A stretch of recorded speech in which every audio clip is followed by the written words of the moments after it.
What's poppin', T-Subs and T-Squad? So before I get ready to do this Basketball Wives review, I want to take the time out to shout out one of my special T-Subs and T-Squad. And this week, the person that I'm choosing to shout out today is my good sis, Get With Lou. Definitely big ups to Get With Lou. She has been a huge supporter of mine for a very long time. We became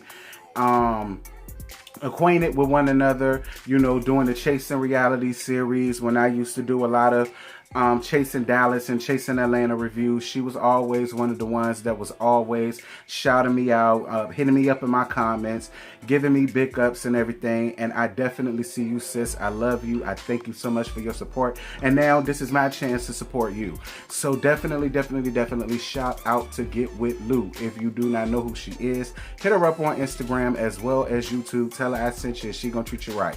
Now on to this week's review for Basketball Wives, child.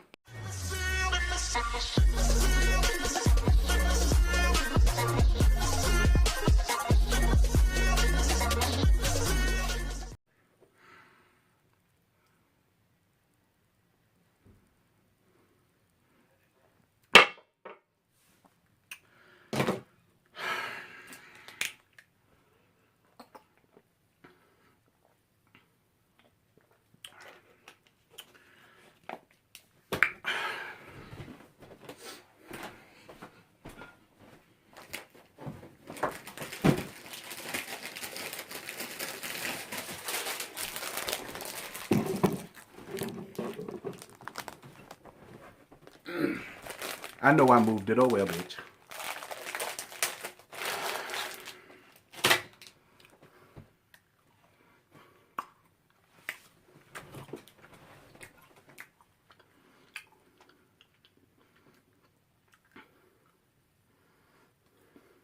Oh yes, God, Queen Sugar about to come back out. Yes.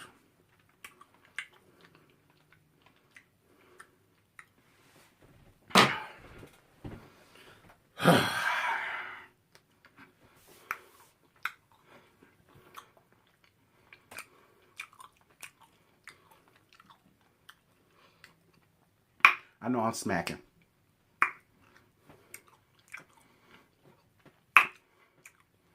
The sounds of my smacks was made more entertaining in this stupid ass episode of Basketball Wives that them rickety bitches could have kept.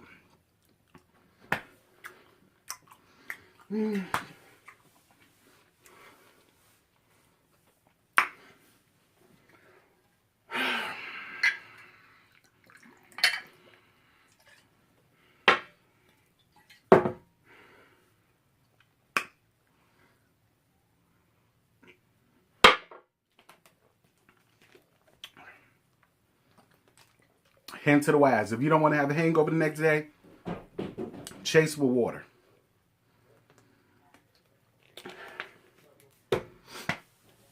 First and foremost, shout out to my big brother LTady27 official. He gave me the roadmap of what to do when the episode was just dull and delayed, and you could have found better shit to do in a whole hour that they stole from your life for the fuck shit.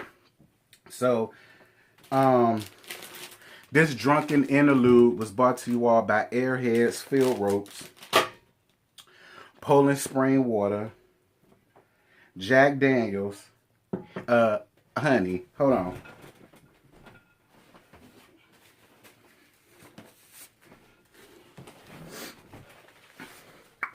And a Candace Dillard inspired napkin, honey, to wipe the sweat off of my bald ass head from all this drinking that I was doing. Because Lord knows, I had to do something to get over and hurry up and get through this dull, dry, delayed, dilapidated, idiotic, stupid, should have never made it, should have never made it, would have never made it, never could have made it ass episode of Basketball Wives Season 9, Episode 2. I really don't know what y'all want me to say. Because other than the conversation that LaQuisha with her ghetto Compton ass had with her cheering, other than that,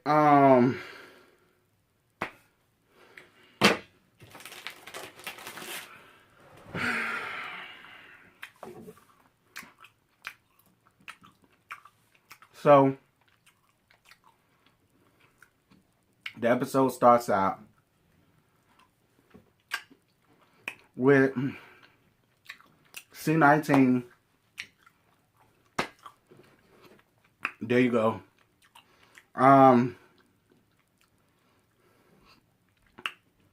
Jackie, let me tell you something. Bitch, you ain't shit. How the hell you allowed that screen door to hit your son upside his damn... The real gag is, how the hell did he not see that damn door swinging in his direction? Bitch, he got glasses, but do he need bifocals too? I'll take that back. The most entertaining thing about this show was seeing that screen door hit that baby up in his face. And the conversation that LaQuisha, with her ghetto Compton ass, had with her cheering.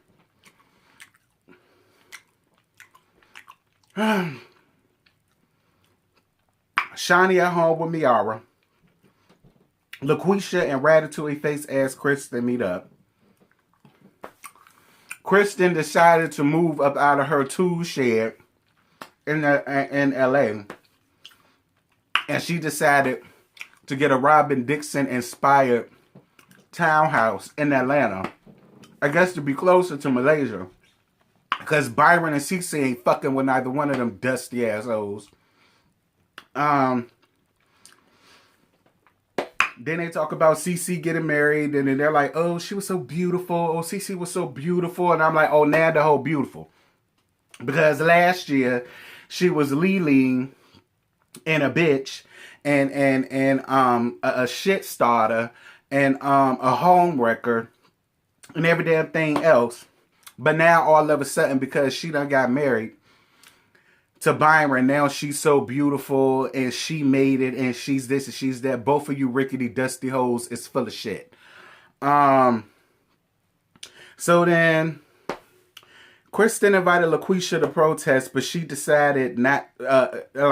Kristen invited LaQuisha to protest, but she didn't come, thinking about her brother who was killed to the cops. Now I'm gonna tell you this. What I would much rather y'all just end this shit now instead of regurgitating storylines that we done heard way back in Basketball Wives Past. And it's no shade to LaQuisha and her brother. May her brother rest in peace. It was terrible how they treated that young man after they gunned him down when the only thing he had in his pocket was a damn wrench, okay? But we heard it before. We've been through this. We've been through this when LaQuisha met with the chief of police in LA, and then she started crying, strumming her pain with her fingers and all that shit. We done seen it already. So, I mean, you know, and don't get me wrong, I get it. It runs along the same lines as what's going on now with the Black Lives Matter stuff. I totally get all of that. But all of these rinse and repeats that y'all got going on, these tired ass storylines on repeats and shit, like... Moving on.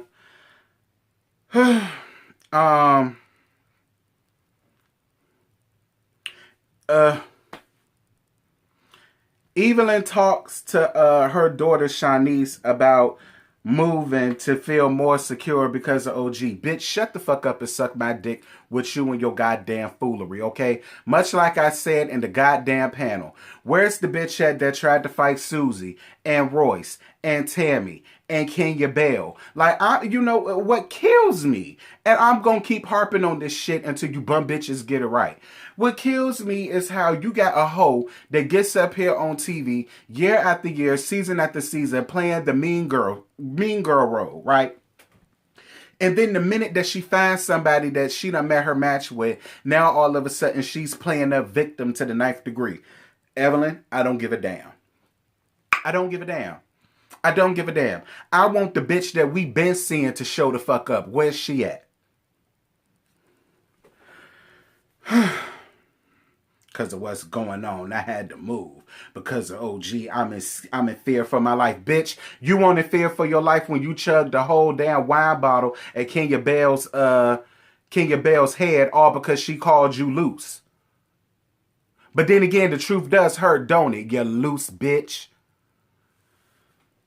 Like, I'm just, like, y'all, listen, the only reason why I'm even doing this is because I already know it's going to give me good numbers. And I did say that I was going to try my damnedest to give y'all an adequate review because a lot of y'all subscribed to me because of Basketball Wives from last season.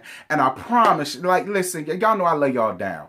I promise you, I'm trying my damnedest to give a fuck about this, but I honestly don't. I told y'all last season I didn't want to review this bullshit, but because of C-19 and because of the Copper Act on YouTube, bitch, I ain't got no choice, okay?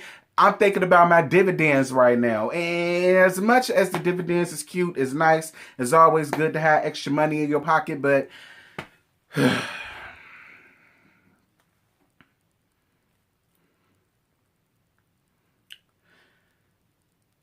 So then Krista brings over her friend Monteria, who's an activist, to come and talk with LaQuisha with her ghetto Compton ass.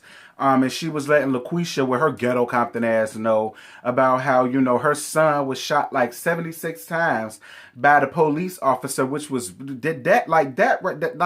that's complete overkill and overhaul. And I would love to know why nobody was arraigned or arrested with that. Like, there is such a thing called excessive force.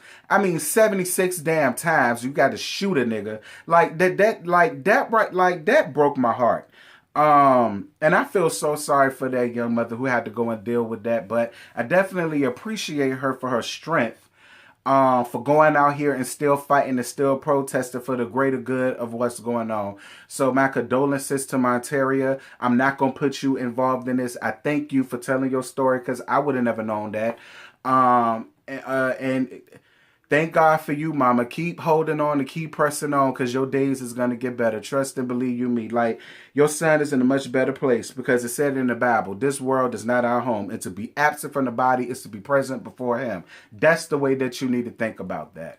And I'm glad that you're still doing strong. You're still holding on. And that is what I live for. So definitely shout out to that strong black woman and what she's doing. I live for her. I really do. And then LaQuisha with her ghetto Compton ass decided to talk to her chairman, and we're going to get to that in a minute.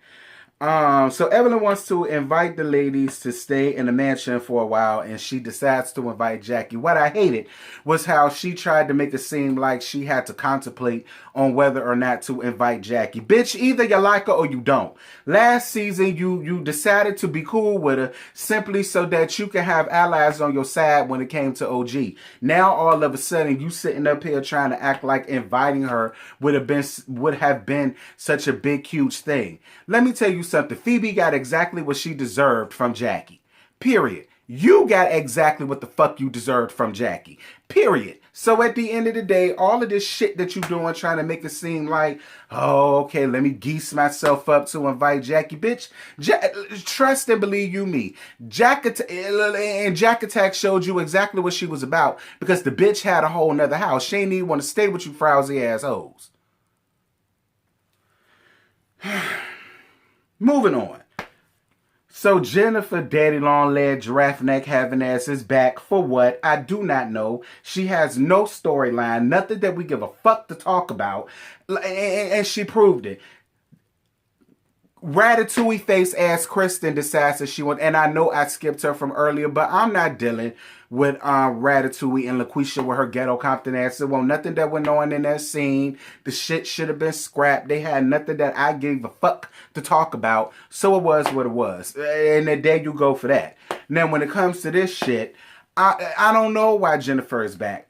I really don't know. She wants to talk about the Range Rover. Girl, we don't give a damn. You decided to give a dirty ass piece of trade your goddamn Range Rover, and he did what trades do. He took your shit, bitch. Get over it.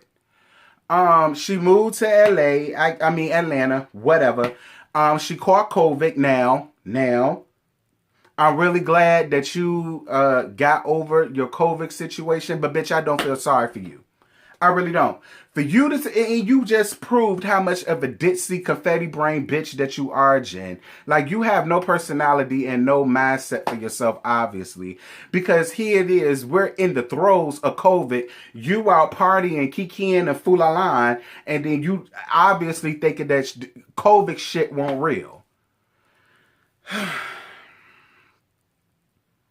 I don't give a damn about that. So Jen tells Ratatouille face ass Kristen, there's no girl code in this group, so she needs to watch her back. Now I will say this: I don't see it for Jennifer's daddy long leg giraffe neck having ass, but she did give Ratatouille some sound advice, but it ain't advice that Kristen ain't never heard before. So yeah, moving on. So OG cooks dinner for her family. Girl, they cook a whole goat. Billy Goat's gruff honey. Listen, we know y'all Africans, y'all don't, or Nigerian rather, y'all don't need to keep cooking goat. But see, then again, everybody keeps telling me to try the spicy curry goat with the fufu. I think that's what it's called. I'm going to find an African spot around here. I'm going to try it out because everybody said the goat was falling off the bone, bitch. And that the fufu is everything and it's spicy. I'm going to try it out. Thank you so much, OG, for finally wearing some adequate clothing because you looked impeccable in your all black when you was cooking for your mama and Kwame and probably your brother or whoever that was or family member. You looked impeccable in your black. Mama had just the straight, sleek hair cascaded down on the side, adequate makeup. The makeup was flawless. Like, that's how I want you to come up on this thing, OG. Listen, and Bondi told me, she let me know in the panel that she's Nigerian. And you know, that's just how Nigerians dress. I get all of that, but bitch, you in the mainland 5-0 and you up amongst pretentious hoes whose day-to-day is Givenchy and Balmain and Gucci and Prada and Louis and want a Chanel for their damn baby. And so I just honestly feel like she should just stun on them hoes. Stop giving them bitches a reason to read you. Get them hoes a reason to hate on you. Keep stunting like the way you stunted when you was looking fabulous with your family. That's how I want you to continue looking. Like how you look in your confessionals. That's how I want you to continue looking. Moving on.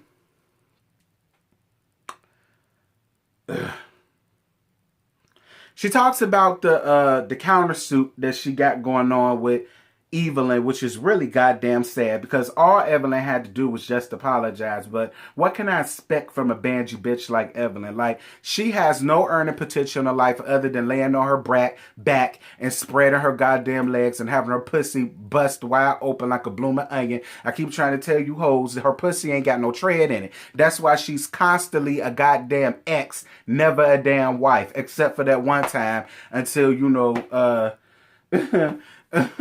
until, you know, Ocho Cinco made that bitch smell what The Rock was cooking. And I felt like she deserved every damn thing she got. But that's just me. Moving on.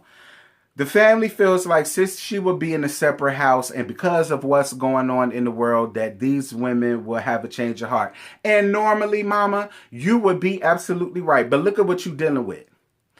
Pig in the blanket face ass Shawnee, Eveline, Hosada, Ratatouille face Kristen, and LaQuisha with her ghetto Compton ass. So it sounds good on paper and in theory, but it's just not gonna work like that, mama. So then Kristen decides to call Evelyn to give her the scoop about what Jen told her. And she talks about Jackie inviting OG and Jen, and that's why she got a separate house.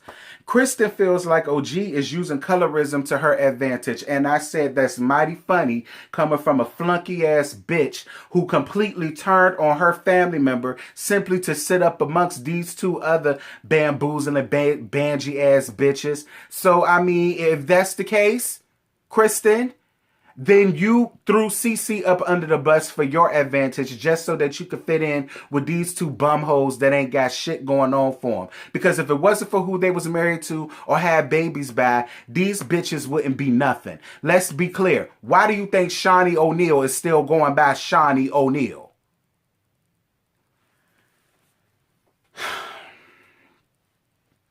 So LaQuisha talking to her kids about police brutality, that really touched my heart. That was the only real thing that happened in this episode, and I was all here for that talk that she had, and I'm really glad that she did that. It is a shame that you have to talk to your children nowadays about that, but that's just the world that we live in. But then again, if you go to church and you believe in the Bible spoke about this in Revelations. We are living in our last days. None of this it comes as a shock to me. You know, I was raised in a household where we went to church every damn Sunday. It ain't matter if you was sick, dying, bleeding, got shot, stabbed, sodomized, what have you. You getting your ass up and going to church on Sundays. And I appreciate my mama and my daddy for instilling that in me, because if they didn't, I wouldn't have the knowledge to know about what's really going on. We living in the last days, and we just need to go on ahead and accept that. Get y'all lives together and get your houses in order. Moving on. OG talks to Kwame about the trip, and colorism has been going on in the group, and that's the end of the episode. You are absolutely right, OG. There's always been colorism in this group, and I don't give a fuck what none of you hoes got to say. Matter of fact, take daddy long leg, giraffe neck, having ass Jennifer for a change. So long as she was being Evelyn's flunky, there was no problem. The moment that she decided to have Amanda her on and let her know the real deal about Ocho Cinco and her ass was not wrong for it, then it became a problem. Just like with Kristen. They didn't see it for Kristen or Malaysia. Let's not forget, Shawnee was the one who set up and said Malaysia had no damn substance. But then the minute that Malaysia fell in line with them two bitches, now they're friends. Now they good Judies. And it's the same thing with Kristen. Now that Kristen got rid of Cece, now they're real good Judies. How could you not think colorism had anything to buy in that? So get the fuck out of here. Get out of here with this bullshit. Like, y'all, I'm trying. I'm going to keep doing it because, you know, Basketball Wives paid me the most in 2019. I made 2 stacks alone off of my Basketball Wives reviews from 2019. So I'm still going to do it. You know, if it weren't for the money, I wouldn't give a fuck about this shit. But they paid me well to go in and let have on these dusty assholes. So that's what I'm going to do. But I got to tell y'all, I got to get drunk to do it. And that's just a damn shame. But y'all, that's really all I got. I don't have no more to give you. Y'all jump down in the comments. Let me know what y'all thought about tonight's tired-ass episode. They could have kept it. I'm so sick and tired of the BLM premise and all of that stuff. Like, I'm so sick and tired of always turning on my TV, and I got to have my nerves rattled because I'm being remembered about what's going on out here in the world. Like, it's bad enough I got to turn on CNN and Pix 11 and Fox News, and it's a breaking news. I have to see it. I see it on YouTube. I see it on Instagram. I see it on Facebook stories. Like, I really wish that the reality TV shows would have did a manifesto. A, B, and C gonna talk about the BLM and what's going on in the world. So C, D, and E ain't got to worry about doing it. Why didn't y'all think about doing that? Y'all wearing us out with this shit. I'm gone, y'all. Bye. What you're giving, that's how we live it. Don't be mad at the system, it's simply how we've existed. I hear a lot of people talking like they politicians and choose to be an accountant because it's safe in the business.